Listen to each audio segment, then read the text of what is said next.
Hi friends, ഇന്നത്തെ ഊണിൻ്റെ വിഭവങ്ങൾ നമുക്കൊന്ന് നോക്കിയാലോ. ആദ്യം ചോറ് വിളമ്പിയതിന് ശേഷം ബീട്രൂട്ട് കിഴങ്ങ് മെഴുക്കുരട്ടി എടുത്ത് വെച്ചിട്ടുണ്ട്. അതിനുശേഷം നല്ല കുരുമുളകിട്ട മത്തിക്കറി അതെടുത്ത് വെച്ചു. പിന്നീട് നല്ല കുറുകിയ മോര് കാച്ചിയത് അത് ഒരു 2 തവി എടുത്ത് വെച്ചിട്ടുണ്ട്. പിന്നീട് നമുക്കെന്നുള്ളത് മുളക് ഉടച്ചതാണ്, സവാളയും മുളക് കൂടെ ചേർത്ത് ഉടച്ച് വെച്ചതാണ്. ഇത് ഒരു എരിവിന് ഇരിക്കട്ടെ എന്ന് കരുതി എടുത്തതാണ് കേട്ടോ. അതിനുശേഷം എന്താ, നമുക്കിതൊന്ന് കഴിച്ചു നോക്കിയാലോ. ആദ്യം ചോറിനകത്തേക്ക് മത്തി കുരുമുളകിട്ടത് മീൻ ആദ്യം കുറച്ചൊന്ന് പിച്ചി എടുത്തിട്ടുണ്ട്, അത് വെച്ചു. പിന്നീട് മെഴുക്കുരട്ടി എടുത്ത് വെച്ചു.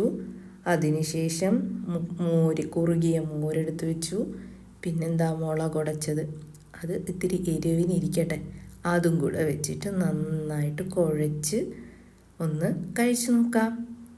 വളരെ സിമ്പിളായ ഊണാണ് ഇന്നത്തേത്. ഇത് നിങ്ങൾക്ക് ഇങ്ങനെ കഴിക്കാൻ ഇഷ്ടമാണോ? ആണെങ്കിൽ കമൻറ്റ് ചെയ്യാൻ മറക്കല്ലേ.